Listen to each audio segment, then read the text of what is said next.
అయిపోయింది. మోహన్ రెడ్డి గారితో నేను కూడా ఏకీభవిస్తున్నాను. మద్యపాన నిషేధం చేస్తానని చెప్పేసి హామీ ఇచ్చినటువంటి జగన్మోహన్ రెడ్డి గారు అత్యధికంగా ఖజానాకి మద్య అమ్మకాల ద్వారా నిధులను సమకూర్చినటువంటి ఆయనకి మనం ఖచ్చితంగా హ్యాట్సప్ చెప్పాలి. మీ ప్రభుత్వంలో ఏం జరిగిందనేది 2019-24 వరకు అధికారం ఉన్నారు కాబట్టి వాళ్ళు చర్యలు తీసుకుంటే బాగుండేది. సరే అన్ని పక్కన పెట్టేస్తే మోసన్ అహ్మద్ గారు మరి మోహన్ రెడ్డి గారు ఒక ప్రశ్న అడిగారు. సరే మీరు అడిగినటువంటి ప్రశ్న ఒక్క నిమిషం సార్. ఇప్పుడు ఆయన అడిగిన ప్రశ్న ఏంటి అంటే పాతపట్నం ఎమ్మెల్యేకి సంబంధించి అడిగారు. సరే మన మస్తారావు గారు అడిగింది ఆన్సర్ చెప్పలేదు. సరే వారు అడిగిన దానికైనా మీరు ఆన్సర్ చెప్పండి సార్. ఆన్సర్ అసలు టాపిక్ ఏం నడుస్తుంది, ఆయన డైవర్ట్ చేసి ఆయనకి ఇష్టం వచ్చినట్టు నడుపుకుంటా ఉన్నాడు. ముందు ఆయన చెప్పిన పాయింట్ ఒకటి, అది ఒక బీసీని ఇంకో బీసీ చంపేయచ్చు అని చెప్పి ఆయన డైరెక్ట్ స్టేట్మెంట్ ఇచ్చేసాడు. ఇది ఒక పార్టీ నిర్ణయమా లేకపోతే ఆయన నిర్ణయమా ముందు చెప్పాలి ప్రజలకి. రెండోది లిక్కర్ స్కామ్ జరిగిందిరా స్వామి అంటే బీసీ అంటారు, ఓసీ అంటే పైన నడుపుతున్న ఆయన క్యాస్ట్ ఏంది? సెంట్రల్ గవర్నమెంట్ నడుపుతుంది, ఎవరు? బీసీలు కాదా? ఈయన చెప్పేది ఏంది? ఒకళ్ళు తప్పు చేశారు, అక్కడ డబ్బులు ట్రాన్సాక్షన్ జరిగింది, మొత్తం జరిగిందని చెప్తా ఉంటే కొత్తగా వచ్చి ఈ కులం ఆ కులం అని చెప్తారండి.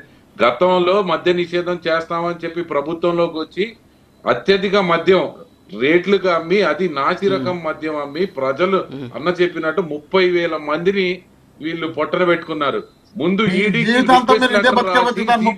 అడుగుతున్నారు కదా, దానికి సిబిఐ ఎంక్వైరీ అడుగుతా ఉన్నాం. మీకు పాపం తగిలింది, ఖచ్చితంగా టీచర్ల పాపం తగిలింది.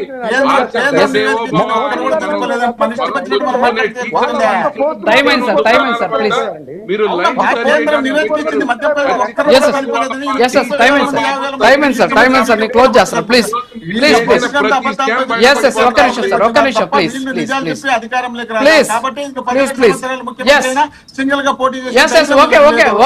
సార్ ఇప్పుడు మోహన్ రెడ్డి గారు మోహన్ రెడ్డి గారు ఇంకా ప్లీజ్ ఒక్క నిమిషం. ఓకే మునిగిరీష్ గారు మీకు టైం ఇవ్వలేకపోతున్నాను, దయచేసి ఏమనుకోవద్దు. ఇంకో డిబేట్ మళ్ళీ thank you very much Mohsin Ahmed గారు, ఎల్ఎం మోహన్ రెడ్డి గారు, కొనిదాల మునిగిరీష్ గారు, అలాగే మస్తాన్ గారు thank you very much debate లో పాల్గొన్నారు. సో ఓవరాల్ గా చూస్తే అంటే టైం అయిపోయింది కాబట్టి డిబేట్ క్లోజ్ చేయాలి. సో నాకు నెక్స్ట్ వేరే ప్రోగ్రామ్ ఉంది కాబట్టి సో దానికి కూడా టైం ఇవ్వాలి కాబట్టి ఇది వాళ్ళ హాట్ టాపిక్. సో ఓవరాల్ గా చూస్తే కారుమూరి నాగేశ్వరరావు అరెస్ట్ తర్వాత ఏం జరగబోతుంది అనేటువంటి అంశం ఒక పక్క. ఇందాక మోహన్ రెడ్డి గారు 2 అంశాలు మాట్లాడారు. బహుశా వారు నేను అనుకోవడం ఏంటి అంటే మరి మాట్లాడే సందర్భంలో ఏదో చెప్పబోయి ఇంకోటి ఏదో చెప్పారు అనుకుంటున్నారు. మరి దానికి వారు మళ్ళీ ఆన్సర్ కూడా చేసేటువంటి అవకాశమే. సో ఓవరాల్గా చూస్తే నిందితులకి అలాగే నేరస్తులకి సామాజిక వర్గం ఏంటి అనేటటువంటి ఒక చర్చ నడుస్తున్న సందర్భంలో మళ్ళీ ఇక్కడ కారుమూరి నాగేశ్వరరావు గారికి సంబంధించినటువంటి